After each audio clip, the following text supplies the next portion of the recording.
a tratar temas importantes y se nos estrena un joven, relativamente joven, con una versatilidad extraordinaria. Él es mercadólogo, él es diplomático, él es académico, es experto en geopolítica, conferencista a nivel internacional, proyectando el país, es piloto de drones, es también comunicador, es muchísimas cosas. El licenciado Janel Ferreira, a quien primero le agradezco que haya aceptado la invitación al Telematutino. Yo pienso que la gratitud es nuestra porque usted representa una de las personas con mayor proyección y sobre todo un protagonista de los últimos 50 años del periodismo dominicano. Yo lo felicito. Sí. A pesar de que yo no estudié periodismo. No, pero el periodismo es un ejercicio. Un ejercicio. Yo soy ingeniero civil y economista. Janel, vamos a comenzar con el tema de Donald Trump, que es lo que ha ocupado todos los periódicos, el tema de los aranceles, el impacto. Ya yo comenté ahí cómo la idea de fabricar semiconductores aquí parece que eso ya no va, porque ningún inversionista en los Estados Unidos va a arriesgarse a invertir fuera de los Estados Unidos con la línea de Trump de que es allá que tiene que ser la cosa para crear los empleos. ¿Qué tú opinas de las políticas de Trump? Mira, en principio Donald Trump, cuando está en campaña, monta su comando de campaña en 3 ejes fundamentales. Primero, la pacificación del mundo, que lo había encontrado en un proceso bélico, tanto en Oriente Próximo como en Asia. La guerra de Rusia y Ucrania y los conflictos de Israel con los 5 frentes, Hamas, Hezbollah, la Guardia Revolucionaria, los hutíes, y ahora el último conflicto en los Altos del Golán. El segundo elemento de Trump fue dinamizar la economía estadounidense, que entendía que había tenido una recepción bajo la administración de Joe Biden. Y el tercer punto, y no menos importante, que ese sí nos afecta a nosotros en América Latina, era la finalización de la llamada Vuelta por México. Ese desorden migratorio donde todo el mundo, a través de esta desgracia de la comunicación 2.0, donde la gente lo ve a usted en Nueva York, que va a una actividad académica y lo ve comiéndose un hot dog y dice, bueno, yo me voy al sueño americano. Sí. Porque dice Balbuena en la película que los dólares están en el suelo. Eso no es verdad. La economía norteamericana es una economía horizontal que te permite progresar, pero hay un componente en Estados Unidos que la gente tiene que saberlo en República Dominicana. Nadie progresa sin trabajar. Eso no es verdad. Hay que trabajar y trabajar mucho. Y de hecho, la dominicanidad, la diáspora dominicana que ha progresado en Estados Unidos, tiene una historia muy hermosa de sacrificio, de levantarse a las 4, a las 5 de la mañana, de palear nieve en la época de invierno, de sacrificarse. Todo ese crecimiento en base a un sacrificio de trabajo. Entonces, el que es vago aquí y se va por la Vuelta por México piensa que siendo vago allá va a progresar. No, hay que trabajar. Entonces, Donald Trump ha cambiado una matriz económica que fue sustentada posiblemente en el pasado reciente de una economía bélica por una economía de aranceles. Al final, cuando nosotros vemos en la balanza comercial qué representa para México, Canadá y China, pero sobre todo para México y Canadá, que son los países periféricos donde hay un tratado importante de libre comercio entre esos estados y que gran parte del comercio internacional utilizaba el territorio de México y de Canadá para fabricar y ensamblar piezas para obtener esa facilidad de tratado de libre comercio con Estados Unidos. China hacía la triangulación. Exactamente. En México. Exacto. Pero ¿qué pasa? Hay un 10% para los productos chinos y se suma un 10% más que llegan a un 20%. En el caso de México y Canadá, de un 25%. Pero ¿qué representa el comercio de Estados Unidos respecto a ellos? Por ejemplo, Canadá en el 2023, sus exportaciones hacia Estados Unidos representaron el 76% del consolidado. En el caso de México, el 78%. Eso representaba para México un 37% del PIB y para Canadá un 19%. Pero ¿qué pasa con Estados Unidos? Estados Unidos exporta hacia México y Canadá menos del 3% del PIB. Lo que representa que en una guerra de aranceles, México y Canadá salen perdiendo hacia Donald Trump. Donald Trump hay que verlo en el contexto de... Pero aumentan los precios internos. Pero aumentan en un proceso breve. Pero lo que no es inflacionario como dicen, aumentan no. Y además lo que procura, que usted lo dijo sabiamente en el introito, es cambiar el hábito de consumo del norteamericano. No solamente es llevar a que los capitales internacionales monten empresas en el territorio norteamericano. Empresas que fueron al exterior por un tema de abaratar los costos de mano de obra. Pero el norteamericano que le ponen un vehículo, por ejemplo, marca Chevrolet o Ford, valga la cuña para ellos, que es de origen norteamericano, y ese vehículo cueste $40,000. El equivalente a esas marcas, si tú vas a buscar un Toyota que lo fabrican en México, por ejemplo, o una Nissan que lo pueden ensamblar en Canadá, y le ponen el 25% de aranceles a un vehículo que cuesta $50,000, va a pagar $62,500. Entonces el norteamericano que tiene el dinero para comprar un vehículo que tiene competencias paralelas, prefiere comprar su marca original para economizarse $12,500. La marca original que se fabrica allá. Que se fabrica porque allá. si se fabrica en México y en Canadá, va a pagar más. Porque por eso dieron el plazo de un mes, porque Ford y General Motors que están en México. Pero yo pienso que al final Trump está buscando hacer un gran pacto comercial para negociar favorablemente hacia la economía norteamericana, porque Trump no va a apostar a la economía de guerra. Yo siempre he dicho que este conflicto bélico, para mí, es una extensión fallida de la diplomacia, pero que también genera grandes recursos a una industria bélica, porque la mayoría de la zona franca militar del mundo, sobre todo los 4 principales países, Estados Unidos, Alemania, el Reino de Inglaterra y Francia, aumentaron en un 600%. Cada misil que se detona en la Franja de Gaza, o en Ucrania, o en el Donbass, hasta una mujer que vende plátano en los minas la paga. ¿Por qué? Porque es una economía interconectada, y cuando sube el precio, por ejemplo, del combustible o de la energía, porque hay un conflicto bélico en el mundo, porque el paso de Bab del Mandeb, el estrecho de Hormuz, el canal de Suez, aumenta el flete marítimo, nos pagamos todos. El aumento en el mundo, en una economía interconectada, es responsabilidad de todos. Hasta de una verdutera en el mercado de los minas tiene que ver con esa economía de guerra. Entonces, el mundo no podía seguir apostando a ese conflicto. Yo pienso que Trump en esa parte tiene razón, y yo no sé hasta qué medida nosotros, en el caso de la República Dominicana, porque siempre hay que aplatanar en qué nos afecta a nosotros ese componente bélico, ese componente arancelario. Nosotros aquí tenemos que hacer un plan urgente.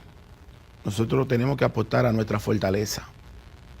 Es cierto que había una política internacional de Estados Unidos para que los países periféricos, sobre todo en la administración de Biden, fueran utilizados como zonas especiales para la fabricación de esa nanotecnología, porque por allí va el mundo. Estamos hablando de inteligencia artificial.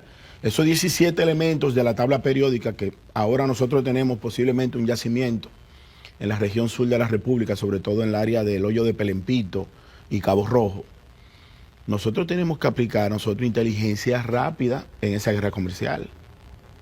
Nuestra capacidad diplomática debe de convertirse en una especie de lobismo urgente para ser fuerte en lo que somos. ¿En qué? En turismo. Nosotros tenemos que sembrar la tierra. Nosotros tenemos una ventaja, Núñez.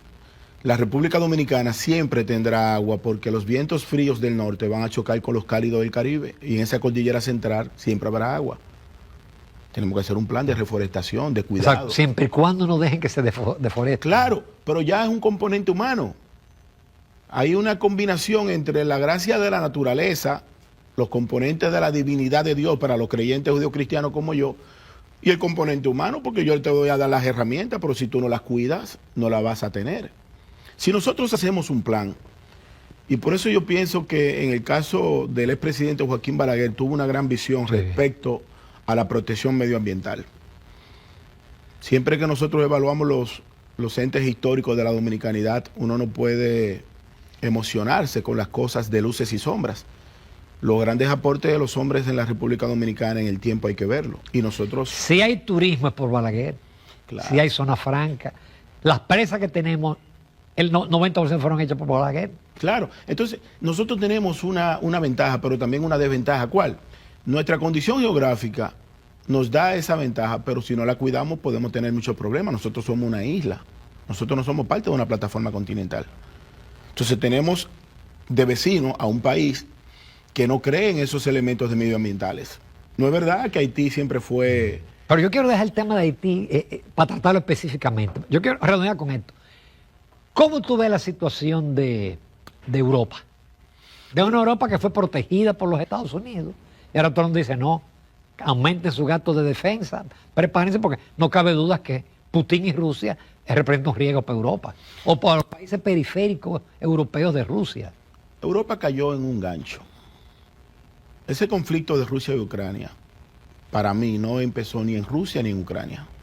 Para mí hubo un lobismo internacional para que ese conflicto se detonara, porque eso viene desde el 2014, desde el Euromaidán. Entonces los europeos, en el caso de Alemania, por ejemplo, Alemania tenía una de las economías de primer orden en todo el bloque europeo. Pero esa economía era sustentada porque tenía una energía barata. Pero la energía barata les representaba que un componente de Rusia que tenía prácticamente una línea directa hacia Alemania y los componentes energéticos tenían un bajo costo. Cuando ellos deciden desconectar, al final los beneficiados de ese conflicto fueron China y Estados Unidos. Hoy los europeos tienen una tragedia. La mayoría de los líderes europeos están en conflicto con la base social que los gobierna. Si usted busca, ve por ejemplo el caso que sucedió ahora en Alemania. Los que dirigían quedaron en un tercer lugar y ahora prácticamente tienen una sociedad dividida. Y por poco se cuela la ultraderecha. Sí, exactamente. Porque el mundo anda buscando todo lo que ha conocido en dirección opuesta. Por eso los grandes cambios. Mira cómo un gobierno de un pensamiento socialdemócrata, cuando van a elecciones, viene una persona con un discurso totalmente opuesto. Porque la gente anda buscando la salvación. Y los europeos tienen una tragedia como la tenemos nosotros. La inmigración. La inmigración descontrolada. Musulmana. Sí, exactamente. Que es una migración altamente peligrosa porque es fundamentalista. Son personas que usted lo tiene viviendo con usted, pero de repente usted no sabe hasta qué punto se van a explotar. Por esa creencia del área musulmán, de los yihadistas, de los hutíes. Entonces, no se adaptan a la sociedad. No se pueden y adaptar. Odian a la sociedad. No se pueden adaptar porque su naturaleza es contraria al génesis de donde van. La inmigración no es positiva cuando usted se traslada a un territorio y usted lleva sus costumbres. Si esas costumbres son malas costumbres, entonces usted va a dañar esa sociedad. Entonces, hoy Europa tiene una tragedia. La mayor parte de esas potencias ha cambiado su hábito alimenticio. Personas que estaban en la línea de la clase media han empezado a comprar productos en áreas especiales de aranceles y otros han tenido que ir a albergues comunitarios y eso ha sido una gran vergüenza para los europeos, tener que comer todos los días a través de una contribución prácticamente además el envejecimiento de la población. Exacto, no creyeron. O la población europea, ¿qué representa de la humanidad? Cuando China y la India entre los dos tienen más de 1.200, más de 1.300 millones de habitantes, donde África representa hacia futuro la mayor cantidad de mano de obra joven, donde América, por ejemplo, la juventud americana tiene una tragedia producto de los vicios y de la descomposición musical. O sea, ¿hacia dónde va el mundo? Entonces los europeos siempre fueron la cuna del pensamiento de la civilización occidental moderna. Nosotros somos herencia judeocristiana, pero realmente los 4 países que más incidencia tuvieron en América fueron España, Francia, Portugal y el Reino de los Países Bajos.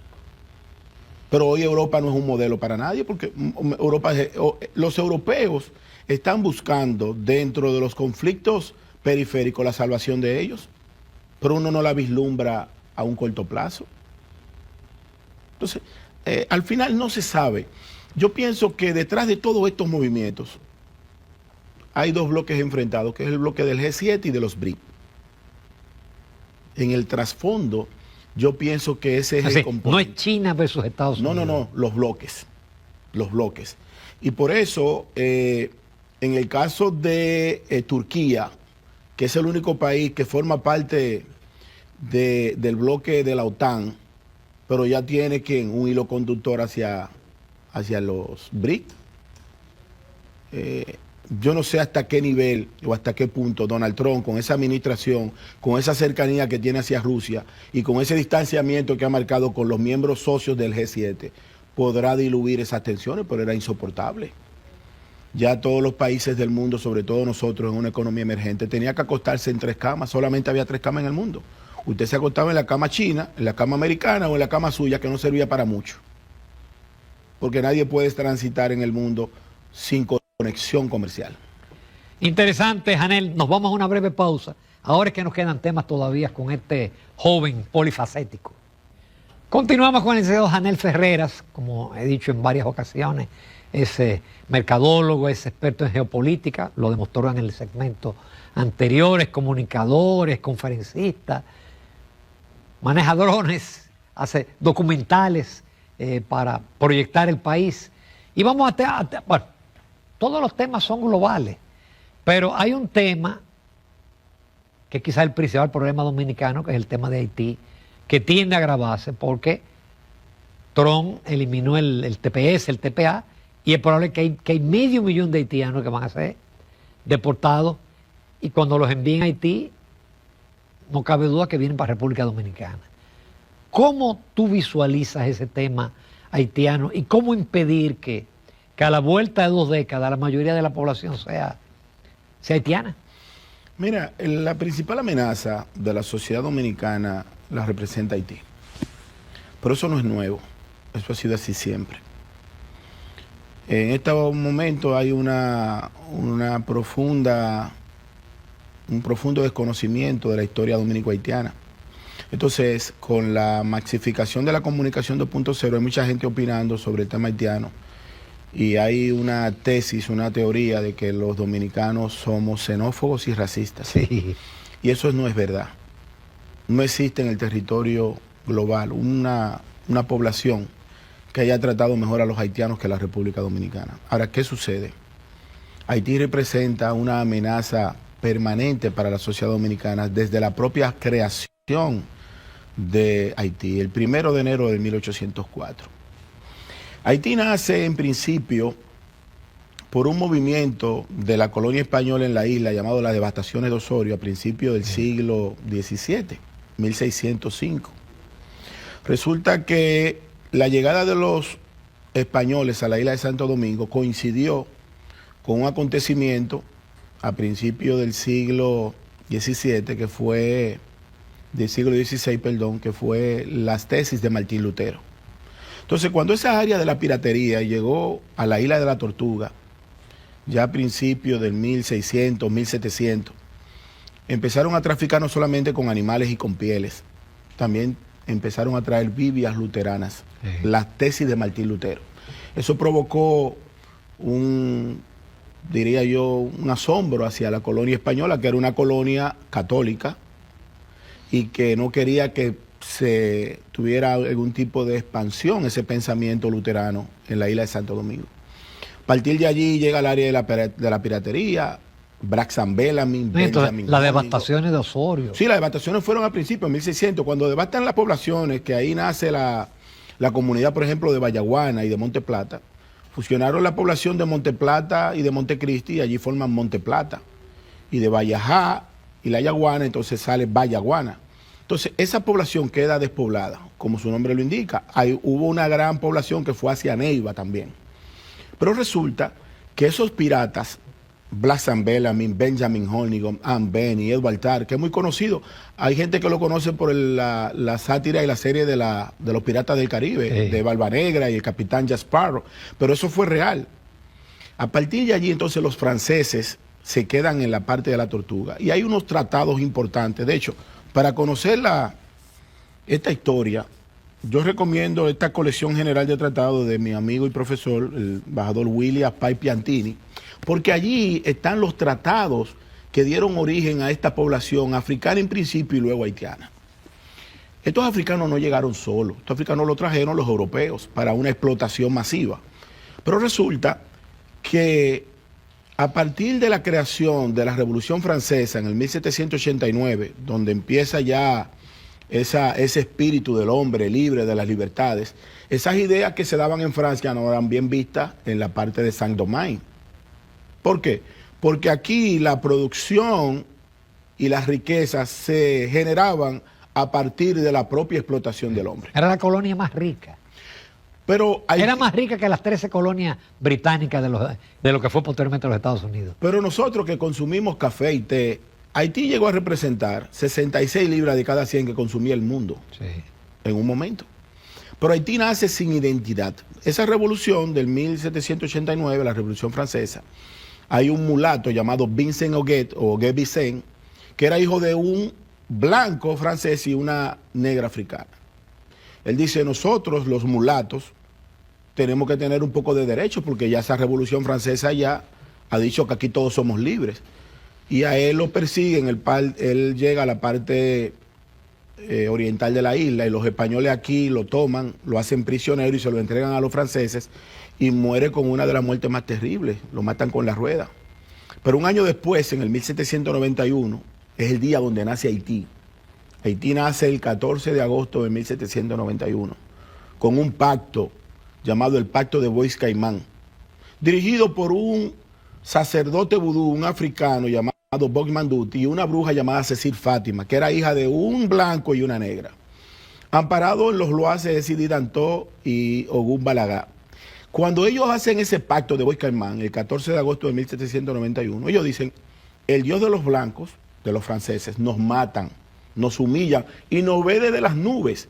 Entonces, a partir de allí, el Dios de los negros nos invita a buscar venganza. Esa es la noche donde salen a matar a todos los blancos y hacen la matanza más terrible que ha conocido la parte haitiana desde esa época.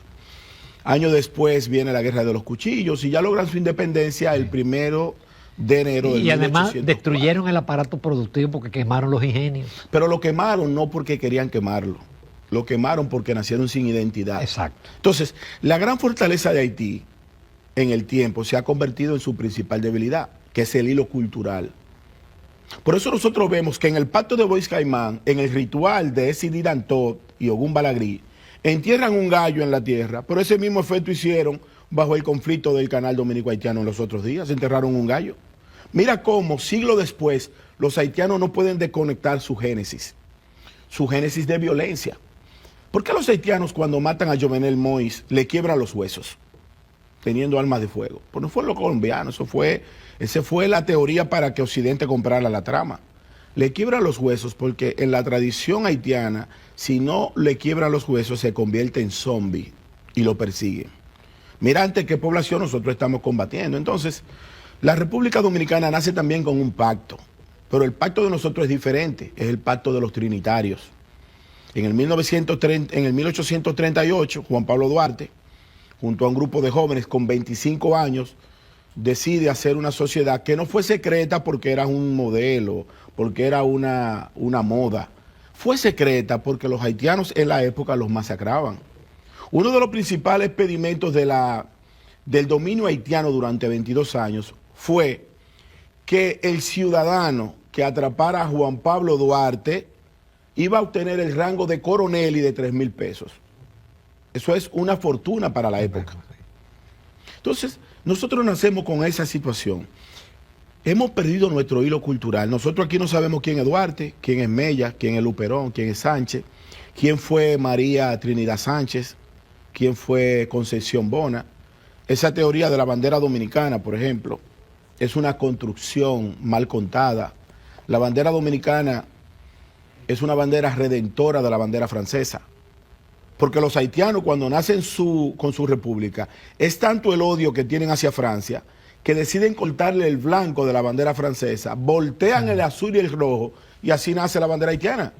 Entonces, Juan Pablo Duarte le dice a María Trinidad Sánchez y a Concepción Bona, colóquenle una cruz de la Trinidad de Dios en el centro, y así nace la bandera dominicana. Por eso yo siempre me he opuesto a que los dominicanos degrademos el color azul y el rojo sin el blanco por el centro. No porque sea un asunto de racismo, es que el pueblo que olvida su historia estará condenado a repetirla. Y nosotros somos lo que somos por nuestra historia. Nosotros no podemos olvidar nuestro génesis. Nosotros somos herencia española que llega en el 1492 a estas costas. Fundamos la primera ciudad en la Isabela, el primer asentamiento en el Cacicazgo de Marién, la primera ciudad de Santo Domingo prácticamente finalizando el siglo XV. Pero los haitianos llegan después de las devastaciones de Osorio, después de la masificación de la esclavitud, donde la población africana representaba el 84% de San Domingo. Aquí teníamos una esclavitud, pero más suave. Sí, pero la esclavitud de nosotros, porque ahí está el gran detalle, y qué bueno que usted hace esa introducción. Miren, los negros norteamericanos, los negros de la bahía de Patanemo en Venezuela, los negros de Cuba, los negros de San José de Mendoza, de Mandinga y de Los Minas, y los negros de Haití son los mismos negros. Lo único que los otros negros pudieron adaptar al componente judeocristiano. Los africanos se quedaron una colonia pura por ese resentimiento hacia los franceses y se mantuvieron atrapados en el tiempo. Ese es el gran detalle. Pero los negros de Brasil, los negros norteamericanos, los negros de Jamaica y los negros de Haití son los mismos negros africanos. Unos se adaptaron y asumieron el idioma inglés en Jamaica, el idioma portugués en Brasil, el idioma español en San José de Mendoza. Pero los haitianos se quedaron de espalda y siguen de espalda. Los haitianos no han superado esa negación de su principio y es verdad que es una tragedia ese azote que los franceses le tenían. Y es verdad que para lograr su independencia tuvieron que pagar un alto costo. Todo eso es verdad. Y es verdad que la mayoría de las riquezas del pueblo haitiano se fue hacia 3 territorios, que todos saben quiénes son, sobre todo Estados Unidos, Canadá y Francia. Pero hay una realidad, el crecimiento de Haití en el territorio dominicano representa nuestra mayor amenaza. No es posible que en la República Dominicana, en algunas provincias, de cada 20 mujeres que nacen, que dan a luz a un niño, 18 sean haitianos y 2 dominicanos. Eso es una tragedia. Entonces, nuestro aparato productivo ha justificado que la mano de obra haitiana en 3 o 4 elementos fundamentales para nuestra economía, como lo es el turismo, la construcción, la agricultura y la informalidad, sean haitianas. Eso no es posible. No es porque seamos anti-haitianos, es que vamos a desaparecer. Usted da 20 años, yo doy 10. Yo doy 10. Ya los haitianos aquí han entrado en una etapa de normalización de la invasión. Si nosotros vamos a beber un coco de agua en la calle, el subconsciente te dice que se lo va a comprar un haitiano. Sí. Pero la probabilidad de que se lo compre un haitiano es más de un 99%. Y el frutero de la esquina también. Pero ya hasta los polleros en guaguas ambulantes. Ayer, cuando llegué a mi apartamento, mis hijas fueron a visitarme a hacer una tarea y cuando abro la ventana, me doy cuenta que pasa un taxista haitiano. Ahí mismo detrás una guaguita, esa platanera, con vendiendo pollos vivos para matar a los haitianos. Pero hay una construcción al frente que el 100% de los que trabajan haitianos. Entonces, ¿podemos vivir con eso? No. ¿Somos anti-haitianos? No, no somos anti-haitianos, no somos anti nada. Lo que somos es dominicanos. Y nuestro único territorio es este. Nosotros no podemos ir a Puerto Rico, ni a Venezuela, ni a Colombia, ni a Argentina, a exigir derechos de la dominicanidad de Duarte. Nosotros no podemos levantar nuestra bandera. Entonces, si nosotros perdemos por condiciones de parto el territorio, porque la demografía y la geografía indican el futuro de los pueblos, nosotros no nos vamos a mover de aquí, pero estamos llamados a desaparecer si el crecimiento haitiano sigue en esa dimensión, lamentablemente. Entonces, los haitianos no es... Ahora hay un conflicto en las redes sociales respecto a los haitianos y los venezolanos que se vio como un chiste. Señores, los venezolanos son nuestros hermanos no porque hablen español solamente, es que nosotros venimos de un mismo génesis. Nosotros somos herencia taína que viene del Orinoco, llamado los arahuacos. Antes de los españoles, los primeros habitantes de la isla de Santo Domingo, que se dividían en taínos medios, en los grandes taínos y los inferiores, vienen precisamente de las orillas del Orinoco y de la bahía de Patanemo. Pero son los arahuacos. Pero además, ¿dónde muere Juan Pablo Duarte? Muere en Caracas. ¿Y cuál es el vínculo de nosotros con los venezolanos? Es un vínculo histórico de las mismas poblaciones, porque la mayor cantidad de esas poblaciones españolas partieron de Santo Domingo y de Asua de Compostela. Los que descubren México salen de Asua de Compostela. Los que descubren el Perú, que llegan a Panamá, salen precisamente de Santo Domingo. Gran parte de las discusiones jurídicas en la época colonial en la costa venezolana se decidían en los tribunales de Santo Domingo. Entonces, ¿cómo tú vas a desconocer eso? ¿Cómo tú vas a confundir una venezolana con una haitiana por un tema de belleza? No se trata. No, pero además cuando Venezuela estaba en su boom del petróleo, muchos dominicanos emigraron a Venezuela. Los dominicanos tenían 3 orígenes fundamentales o 3 poblaciones donde emigrar.